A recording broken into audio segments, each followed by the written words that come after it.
तो last class में हमने ग्रेविटेशनल फोर्स के बारे में पढ़ा था। अब हम पढ़ेंगे एक्सेलरेशन ड्यू टू ग्रेविटी।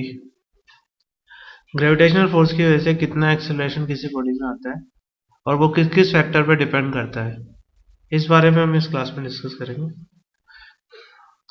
तो फोर्स हमने पढ़ा था, if one body is mass of earth and another body is having mass small m and the distance between two bodies is small r, then the force between these two bodies are F equal to G capital M small m upon r square।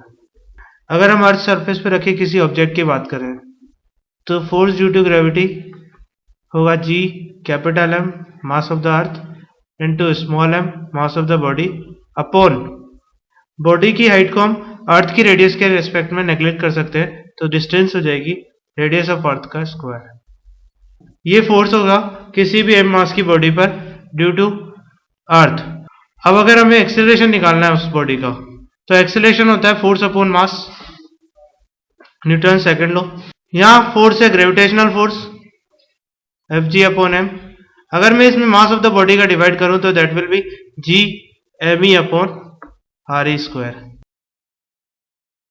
ये acceleration due to gravity है, इसे small g से denote करें तो G me upon r square. इसमें ध्यान देने वाली बात यह है कि इस फॉर्मूले में कहीं भी स्मॉल m नहीं आ रहा। इसका मतलब क्या हुआ? इसका मतलब है कि gravitational acceleration is independent of mass. G is not depending on mass of the object.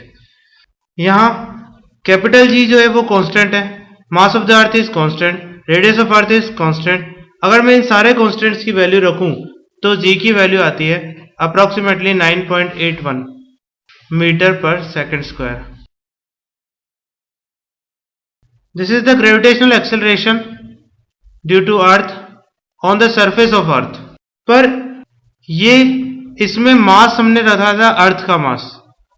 अलग अलग बॉडीज का मास क्या अलग अलग होगा? क्या उनकी रेडियस भी अलग अलग होगी? तो इसका मतलब उसके लिए G की वैल्यू भी अलग अलग जाएगी। फॉर एग्जाम्पल अगर मैं मून के लिए बात करूं तो मून का ग्रेविटेशनल एक्सेलरेशन जो है 1/6 times of earth acceleration due to earth आता है। Value of G on the surface of moon.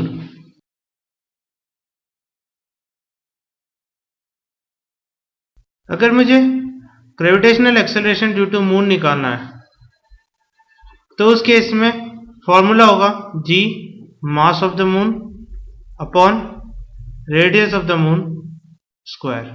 Mass of the moon G की वैल्यू होती है 6.67 into 10 to the power -11 newton metre square upon kg square into mass of the moon होता है 7.47 into 10 to the power 22 kg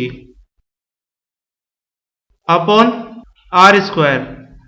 radius of moon is 1.75 into 10 to the power 6 metre whole square. अगर मैं इन सारी values को रखूं तो gravitational acceleration due to moon is 1.63 metre per second square. Moon के ग्रेविटेशनल एक्सेलरेशन और अर्थ के ग्रेविटेशनल एक्सेलरेशन को अगर हम कंपेयर करें तो हमें पता चलेगा कि G moon is approximately 1/6 times of G due to earth. यहाँ ये चीज ध्यान रखने की है कि दोनों जो एक्सेलरेशन हमने कैलकुलेट किए हैं वो उनकी सरफेस पर कैलकुलेट किए हैं।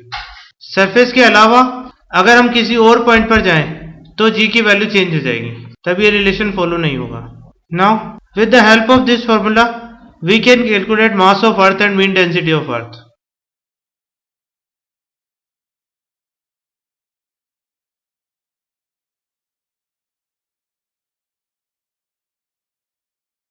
We know the formula G equal to capital G m upon r square.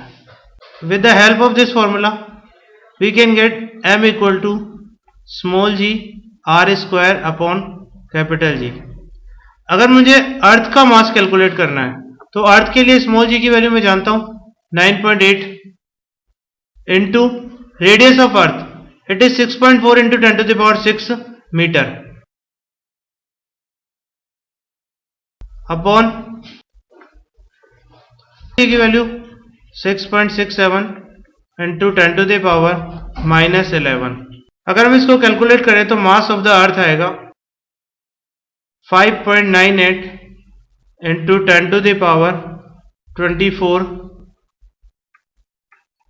kg, approximately 6 into 10 to the power 24 kg is the mass of the earth. Now if I calculate mean density of earth,